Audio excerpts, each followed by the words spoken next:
श्रीमन्महागणाधिपतये नमः। अथ श्री गणेश दिव्यदुर्ग स्तोत्रम्। श्रीकृष्ण उवाच वद शिव महानाथ पार्वतीरमणेश्वर दैत्यसङ्ग्रामवेलायां स्मरणीयं किमीश्वर। ईश्वर उवाच शृणु कृष्ण प्रवक्ष्यामि गुह्याद्गुह्यतरं महत्। गणेश दुर्ग दिव्यं च शृणु वक्ष्यामि भक्तितः। त्रिपुरवधवेलायां स्मरणीयं कमीश्वर। दिव्यदुर्गप्रसादेन त्रिपुराणां वधः कृतः। श्रीकृष्ण उवाच हेरम्बस्य दुर्गमिदं वद त्वं भक्तवत्सल। ईश्वर उवाच शृणु वत्स प्रवक्ष्यामि दुर्गं वैनायकं शुभं। सङ्ग्रामे च श्मशाने च अरण्ये चोरसङ्कटे नृपद्वारे ज्वरे घोरे येनैव मुच्यते भयात्। प्राच्यां रक्षतु हेरम्बः आग्नेयामग्नितेजसा। याम्यां लम्बोदरो रक्षेत् नैररित्यां पार्वतीसुतः। प्रतीच्यां वक्रतुण्डश्च वायव्यां वरदप्रभुः। गणेशः पातु औदिच्यां ईशान्यामीश्वरस्तथा। ऊर्ध्वं रक्षेत् धूम्रवर्णो ह्यधस्तात् पापनाशनः। एवं दश दिशो रक्षेत् हेरम्बो विघ्ननाशनः। हेरम्बस्य दुर्गमिदं त्रिकालं यः पठेन्नरः कोटिजन्म कृतं पापम् एकावृत्तेन नश्यति। गणेशाङ्गारशेषेण दिव्यदुर्गेण मन्त्रितं ललाटं चर्चितं येन त्रैलोक्यवशमानयेत्। मात्रागमसहस्राणि सुरापानशतानि च तत्क्षणात् तानि नश्यन्ति गणेशतीर्थवन्दनात्। नैवेद्यं वक्रतुण्डस्य नरो भुङ्क्ते तु भक्तितः। राज्यदानसहस्राणि तेषां फलमवाप्नुयात्। कदाचित् पठ्यते भक्त्या हेरम्बस्य प्रसादतः। शाकिनी डाकिनी भूत प्रेतवेतालराक्षसाः ब्रह्मराक्षसकूष्माण्डाः प्रणश्यन्ति च दूरतः। भूर्जेवा ताडपत्रे वा दुर्गं हेरम्बमालिखेत्। करमूले धृतं येन करस्थाः सर्वसिद्धयः। एकमावर्तनं भक्त्या पठेन्नित्यं तु यो नरः। कल्पकोटिसहस्राणि शिवलोके महीयते। लिङ्गदानसहस्राणि पृथिवीदानशतानि च गजदानसहस्रं च गणेशस्तवनात् फलं। श्रीगणेशार्पणमस्तु। श्रीकृष्ण उवाच वद शिव महानाथ पार्वतीरमणेश्वर दैत्यसङ्ग्रामवेलायां स्मरणीयं किमीश्वर। ईश्वर उवाच शृणु कृष्ण प्रवक्ष्यामि गुह्याद्गुह्यतरं महत्। गणेश दुर्ग दिव्यं च शृणु वक्ष्यामि भक्तितः। त्रिपुरवधवेलायां स्मरणीयं कमीश्वर। दिव्यदुर्गप्रसादेन त्रिपुराणां वधः कृतः। श्रीकृष्ण उवाच हेरम्बस्य दुर्गमिदं वद त्वं भक्तवत्सल। ईश्वर उवाच शृणु वत्स प्रवक्ष्यामि दुर्गं वैनायकं शुभं। सङ्ग्रामे च श्मशाने च अरण्ये चोरसङ्कटे नृपद्वारे ज्वरे घोरे येनैव मुच्यते भयात्। प्राच्यां रक्षतु हेरम्बः आग्नेयामग्नितेजसा याम्यां लम्बोदरो रक्षेत् नैररित्यां पार्वतीसुतः प्रतीच्यां वक्रतुण्डश्च वायव्यां वरदप्रभुः गणेशः पातु औदिच्याम् ईशान्यामीश्वरस्तथा ऊर्ध्वं रक्षेत् धूम्रवर्णो ह्यधस्तात्पापनाशनः एवं 10 दिशो रक्षेत् हेरम्बो विघ्ननाशनः हेरम्बस्य दुर्गमिदं त्रिकालं यः पठेन्नरः कोटिजन्मकृतं पापम् एकावृत्तेन नश्यति गणेशाङ्गारशेषेण दिव्यदुर्गेण मन्त्रितं ललाटं चर्चितं येन त्रैलोक्यवशमानयेत् मात्रागमसहस्राणि सुरापानशतानि च तत्क्षणात्तानि नश्यन्ति गणेशतीर्थवन्दनात् नैवेद्यं वक्रतुण्डस्य नरो भुङ्क्ते तु भक्तितः राज्यदानसहस्राणि तेषां फलमवाप्नुयात् कदाचित् पठ्यते भक्त्या हेरम्बस्य प्रसादतः शाकिनी डाकिनी भूत प्रेतवेतालराक्षसाः ब्रह्मराक्षसकूष्माण्डाः प्रणश्यन्ति च दूरतः भूर्जे वा ताडपत्रे वा दुर्गं हेरम्बमालिखेत् करमूले धृतं येन करस्थाः सर्वसिद्धयः एकमावर्तनं भक्त्या पठेन्नित्यं तु यो नरः कल्पकोटिसहस्राणि शिवलोके महीयते लिङ्गदानसहस्राणि पृथिवीदानशतानि च गजदानसहस्रं च गणेशस्तवनात् फलं श्रीगणेशार्पणमस्तु। श्रीकृष्ण उवाच वद शिवमहानाथ पार्वतीरमणेश्वर दैत्यसङ्ग्रामवेलायां स्मरणीयं किमीश्वर। ईश्वर उवाच शृणु कृष्ण प्रवक्ष्यामि गुह्याद्गुह्यतरं महत् गणेशदुर्गदिव्यं च शृणु वक्ष्यामि भक्तितः। त्रिपुरवधवेलायां स्मरणीयं कमीश्वर दिव्यदुर्गप्रसादेन त्रिपुराणां वधः कृतः। श्रीकृष्ण उवाच हेरम्बस्य दुर्गमिदं वद त्वं भक्तवत्सल। ईश्वर उवाच शृणु वत्स प्रवक्ष्यामि दुर्गं वैनायकं शुभं संग्रामे च श्मशाने च अरण्ये चोरसङ्कटे नृपद्वारे ज्वरे घोरे येनैव मुच्यते भयात्। प्राच्यां रक्षतु हेरम्बः आग्नेयामग्नितेजसा याम्यां लम्बोदरो रक्षेत् नैररित्यां पार्वतीसुतः प्रतीच्यां वक्रतुण्डश्च वायव्यां वरदप्रभुः गणेशः पातु औदिच्याम् ईशान्यामीश्वरस्तथा ऊर्ध्वं रक्षेत् धूम्रवर्णो ह्यधस्तात्पापनाशनः एवं 10 दिशो रक्षेत् हेरम्बो विघ्ननाशनः।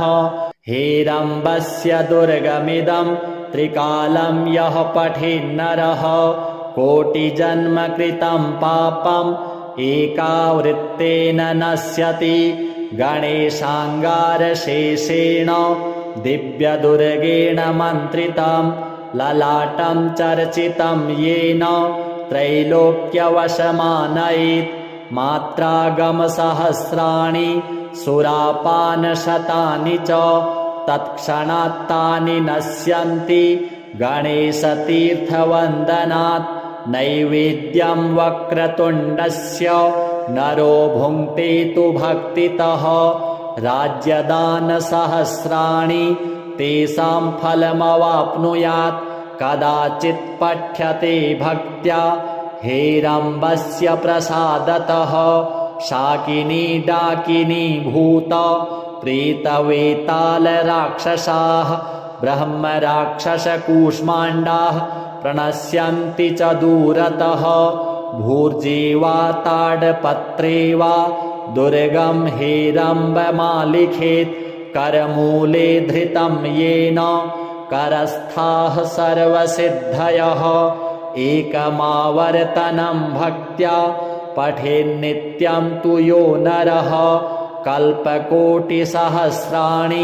शिवलोके महीयते लिङ्गदानसहस्राणि पृथिवीदानशतानि च गजदानसहस्रं च गणेशस्तवनात्फलं श्रीगणेशार्पणमस्तु। श्रीकृष्ण उवाच वद शिवमहानाथ पार्वतीरमणेश्वर दैत्यसङ्ग्रामवेलायां स्मरणीयं किमीश्वर।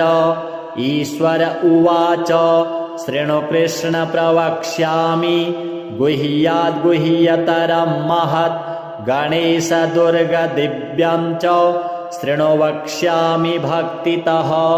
त्रिपुरवधवेलायां स्मरणीयं कमीश्वर दिव्यदुर्गप्रसादेन त्रिपुराणां वधः कृतः। श्रीकृष्ण उवाच हेरम्बस्य दुर्गमिदं वद त्वं भक्तवत्सल। ईश्वर उवाच शृणु वत्स प्रवक्ष्यामि दुर्गं वैनायकं शुभं संग्रामे च श्मशाने च अरण्ये चोरसङ्कटे नृपद्वारे ज्वरे घोरे येनैव मुच्यते भयात्। प्राच्यां रक्षतु हेरम्बः आग्नेयामग्नितेजसा याम्यां लम्बोदरो रक्षेत् नैररित्यां पार्वतीसुतः। प्रतीच्यां वक्रतुण्डश्च वायव्यां वरदप्रभुः गणेशः पातु औदिच्याम् ईशान्यामीश्वरस्तथा। ऊर्ध्वं रक्षेत् धूम्रवर्णो ह्यधस्तात् पापनाशनः। एवं 10 दिशो रक्षेत् हेरम्बो विघ्ननाशनः। हेरम्बस्य दुर्गमिदं त्रिकालं यः पठेन्नरः कोटिजन्म कृतं पापम् एकावृत्तेन नश्यति। गणेशाङ्गारशेषेण दिव्यदुर्गेण मन्त्रितं ललाटं चर्चितं येन त्रैलोक्यवशमानयेत्। मात्रागमसहस्राणि सुरापानशतानि च तत्क्षणात् तानि नश्यन्ति गणेशतीर्थवन्दनात्। नैवेद्यं वक्रतुण्डस्य नरो भुङ्क्ते तु भक्तितः। राज्यदानसहस्राणि तेषां फलमवाप्नुयात् कदाचित् पठ्यते भक्त्या हेरम्बस्य प्रसादतः। शाकिनी डाकिनी भूत प्रेतवेतालराक्षसाः ब्रह्मराक्षसकूष्माण्डाः प्रणश्यन्ति च दूरतः। भूर्जेवा ताडपत्रे वा दुर्गं हेरम्बमालिखेत् करमूले धृतं येन करस्थाः सर्वसिद्धयः। एकमावर्तनं भक्त्या पठेन्नित्यं तु यो नरः कल्पकोटिसहस्राणि शिवलोके महीयते लिङ्गदानसहस्राणि पृथिवीदानशतानि च गजदानसहस्रं च गणेशस्तवनात्फलं श्रीगणेशार्पणमस्तु। श्रीकृष्ण उवाच वद शिवमहानाथ पार्वतीरमणेश्वर दैत्यसङ्ग्रामवेलायां स्मरणीयं किमीश्वर। ईश्वर उवाच शृणु कृष्ण प्रवक्ष्यामि गुह्याद्गुह्यतरं महत् गणेश दुर्गदिव्यं च शृणु वक्ष्यामि भक्तितः त्रिपुरवधवेलायां स्मरणीयं कमीश्वर दिव्यदुर्गप्रसादेन त्रिपुराणां वधः कृतः। श्रीकृष्ण उवाच हेरम्बस्य दुर्गमिदं वद त्वं भक्तवत्सल। ईश्वर उवाच शृणु वत्स प्रवक्ष्यामि दुर्गं वैनायकं शुभं संग्रामे च श्मशाने च अरण्ये चोरसङ्कटे नृपद्वारे ज्वरे घोरे येनैव मुच्यते भयात्। प्राच्यां रक्षतु हेरम्बः आग्नेयामग्नितेजसा याम्यां लम्बोदरो रक्षेत् नैररित्यां पार्वतीसुतः। प्रतीच्यां वक्रतुण्डश्च वायव्यां वरदप्रभुः गणेशः पातु औदिच्यां ईशान्यामीश्वरस्तथा। ऊर्ध्वं रक्षेत् धूम्रवर्णो ह्यधस्तात् पापनाशनः एवं 10 दिशो रक्षेत् हेरम्बो विघ्ननाशनः। हेरम्बस्य दुर्गमिदं त्रिकालं यः पठेन्नरः कोटिजन्म कृतं पापम् एकावृत्तेन नश्यति। गणेशाङ्गारशेषेण दिव्यदुर्गेण मन्त्रितं ललाटं चर्चितं येन त्रैलोक्यवशमानयेत्। मात्रागमसहस्राणि सुरापानशतानि च तत्क्षणात्तानि नश्यन्ति गणेशतीर्थवन्दनात्। नैवेद्यं वक्रतुण्डस्य नरो भुङ्क्ते तु भक्तितः। राज्यदानसहस्राणि तेषां फलमवाप्नुयात्। कदाचित् पठ्यते भक्त्या हेरम्बस्य प्रसादतः। शाकिनी डाकिनी भूत प्रेतवेतालराक्षसाः ब्रह्मराक्षसकूष्माण्डाः प्रणश्यन्ति च दूरतः। भूर्जेवा ताडपत्रे वा दुर्गं हेरम्बमालिखेत्। करमूले धृतं येन करस्थाः सर्वसिद्धयः। एकमावर्तनं भक्त्या पठेन्नित्यं तु यो नरः कल्पकोटिसहस्राणि शिवलोके महीयते। लिङ्गदानसहस्राणि पृथिवीदानशतानि च गजदानसहस्रं च गणेशस्तवनात्फलं। श्रीगणेशार्पणमस्तु। श्रीकृष्ण उवाच वद शिवमहानाथ पार्वतीरमणेश्वर दैत्यसङ्ग्रामवेलायां स्मरणीयं किमीश्वर। ईश्वर उवाच शृणु कृष्ण प्रवक्ष्यामि गुह्याद्गुह्यतरं महत् गणेश दुर्गदिव्यं च शृणु वक्ष्यामि भक्तितः। त्रिपुरवधवेलायां स्मरणीयं कमीश्वर दिव्यदुर्गप्रसादेन त्रिपुराणां वधः कृतः। श्रीकृष्ण उवाच हेरम्बस्य दुर्गमिदं वद त्वं भक्तवत्सल।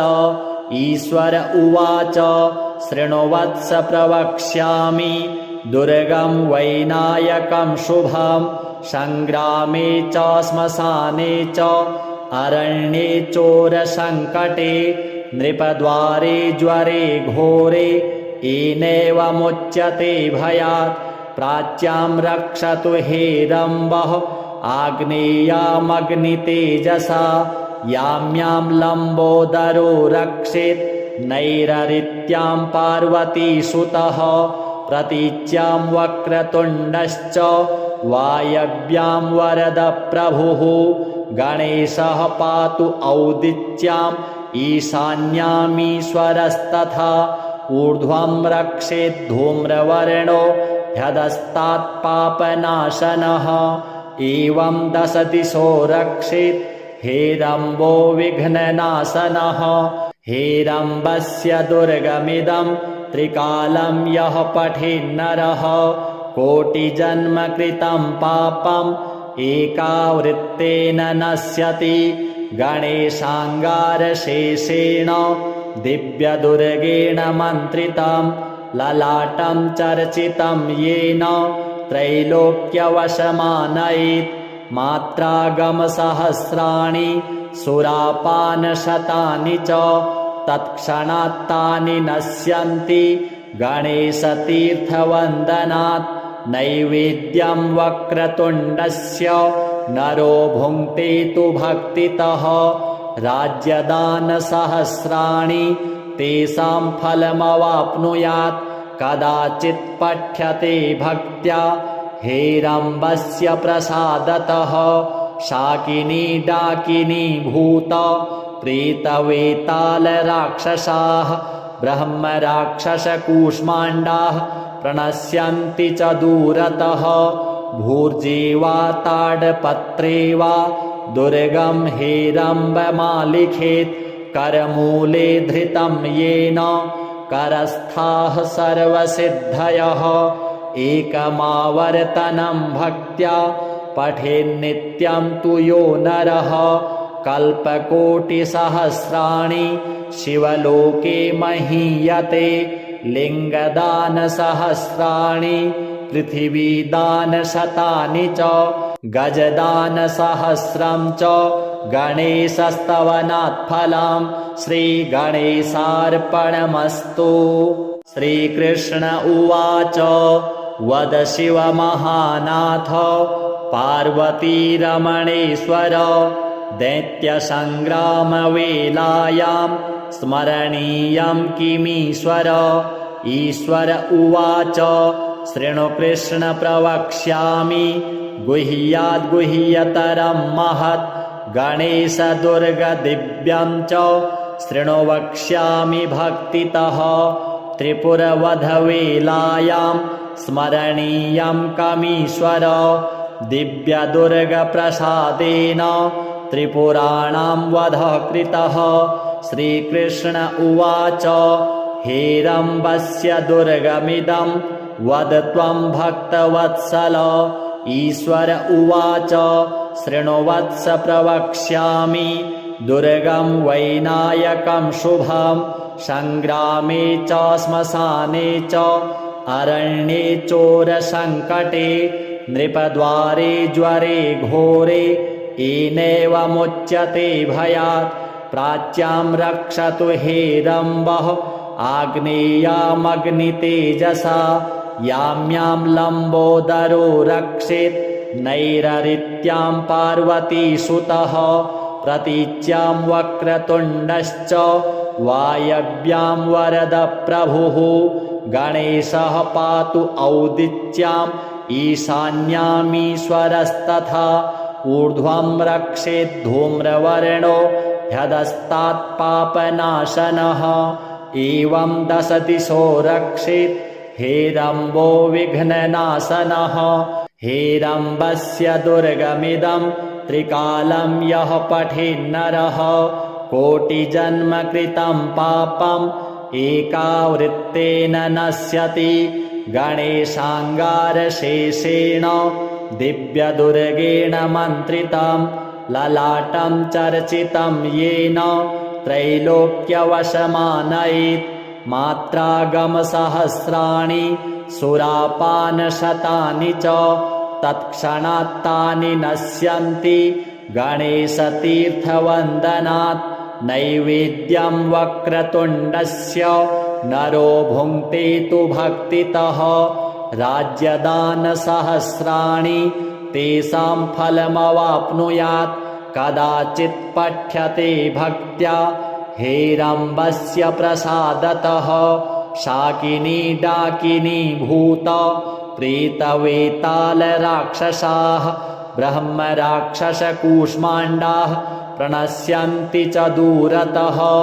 भूर्जेवा ताडपत्रे वा दुर्गं हेरम्बमालिखेत् करमूले धृतं येन करस्थाः सर्वसिद्धयः एकमावर्तनं भक्त्या पठेन्नित्यं तु यो नरः कल्पकोटिसहस्राणि शिवलोके महीयते लिङ्गदानसहस्राणि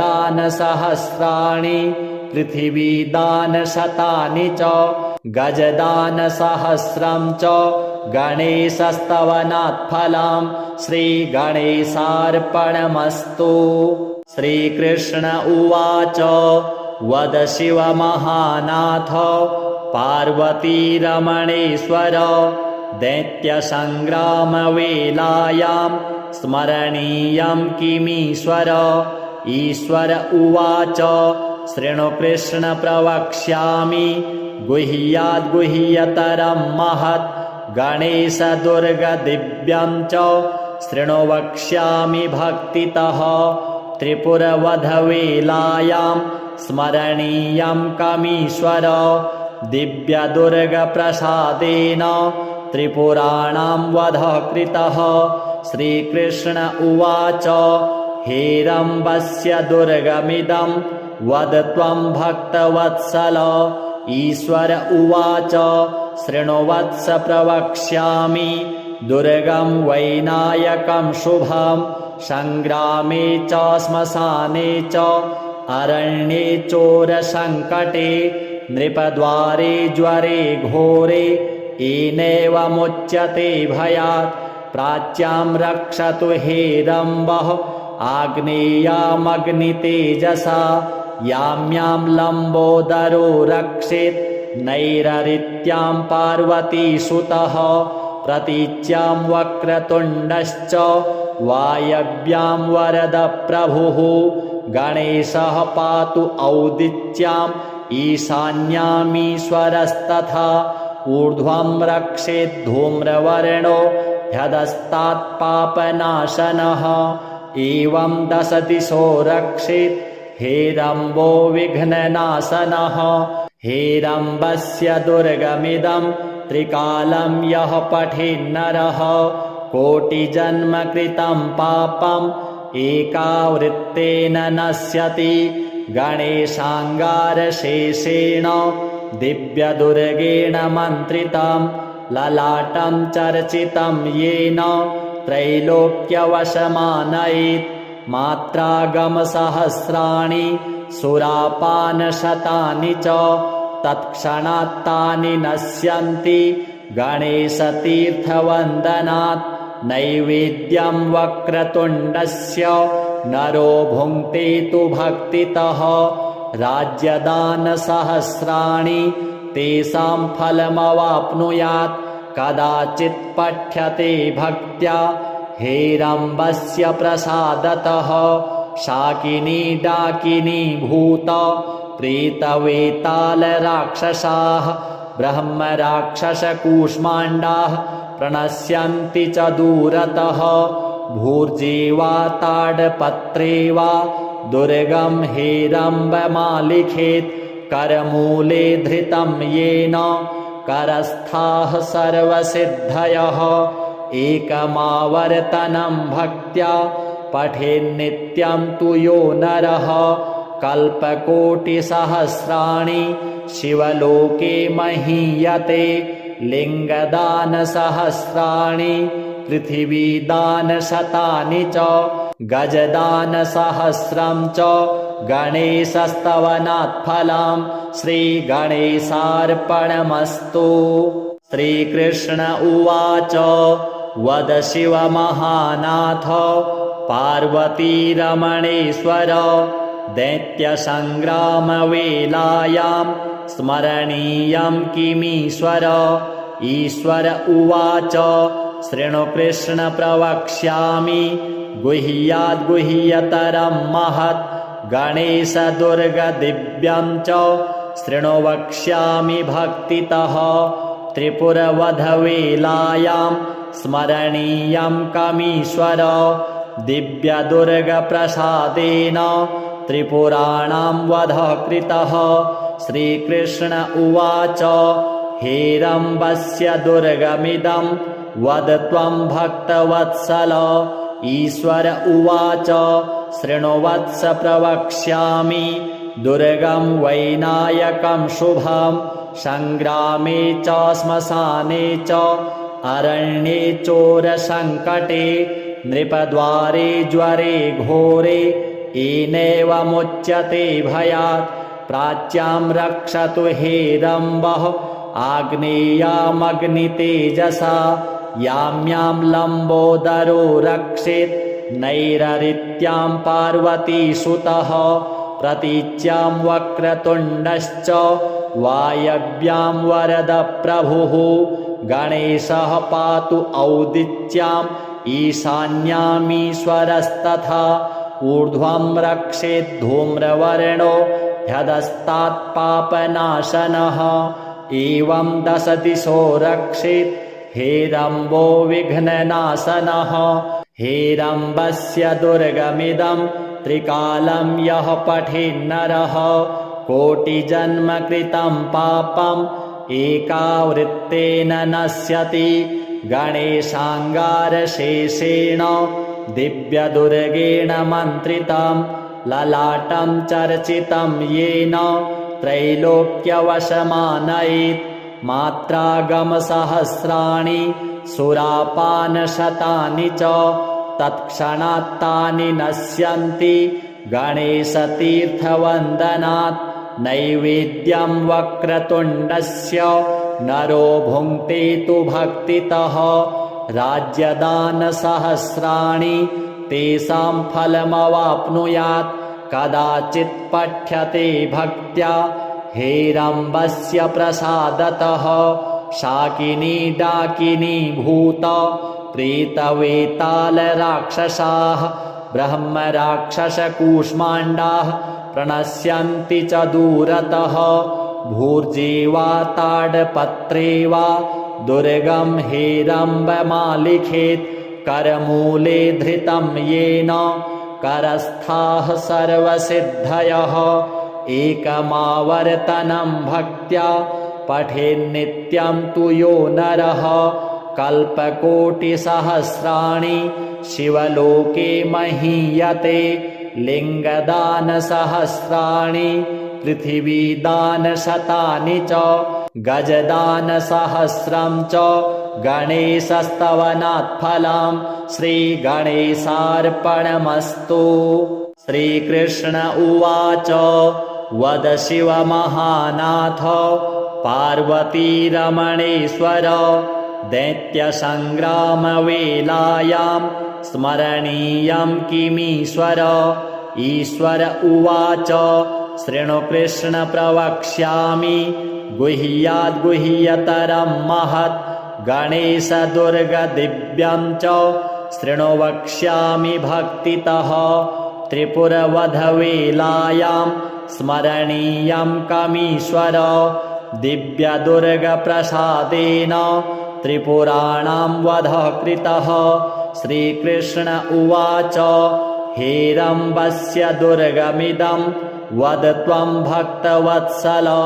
ईश्वर उवाच शृणु वत्स प्रवक्ष्यामि दुर्गं वैनायकं शुभं। संग्रामे च श्मशाने च अरण्ये चोरसङ्कटे नृपद्वारे ज्वरे घोरे येनैव मुच्यते भयात्। प्राच्यां रक्षतु हेरम्बः आग्नेयामग्नितेजसा याम्यां लम्बोदरो रक्षेत् नैररित्यां पार्वतीसुतः। प्रतीच्यां वक्रतुण्डश्च वायव्यां वरदप्रभुः गणेशः पातु औदिच्याम् ईशान्यामीश्वरस्तथा। ऊर्ध्वं रक्षेत् धूम्रवर्णो ह्यधस्तात्पापनाशनः एवं 10 दिशो रक्षेत् हेरम्बो विघ्ननाशनः। हेरम्बस्य दुर्गमिदं त्रिकालं यः पठेन्नरः कोटिजन्म कृतं पापम् एकावृत्तेन नश्यति। गणेशाङ्गारशेषेण दिव्यदुर्गेण मन्त्रितं ललाटं चर्चितं येन त्रैलोक्यवशमानयेत् मात्रागमसहस्राणि सुरापानशतानि च तत्क्षणात्तानि नश्यन्ति गणेशतीर्थवन्दनात् नैवेद्यं वक्रतुण्डस्य नरो भुङ्क्ते तु भक्तितः राज्यदानसहस्राणि तेषां फलमवाप्नुयात् कदाचित् पठ्यते भक्त्या हेरम्बस्य प्रसादतः शाकिनी डाकिनी भूत प्रेतवेतालराक्षसाः ब्रह्मराक्षसकूष्माण्डाः प्रणश्यन्ति च दूरतः भूर्जेवा ताडपत्रे वा दुर्गं हेरम्बमालिखेत् करमूले धृतं येन करस्थाः सर्वसिद्धयः एकमावर्तनं भक्त्या पठेन्नित्यं तु यो नरः कल्पकोटिसहस्राणि शिवलोके महीयते लिङ्गदानसहस्राणि पृथिवीदानशतानि च गजदानसहस्रं च गणेशस्तवनात् फलं श्रीगणेशार्पणमस्तु।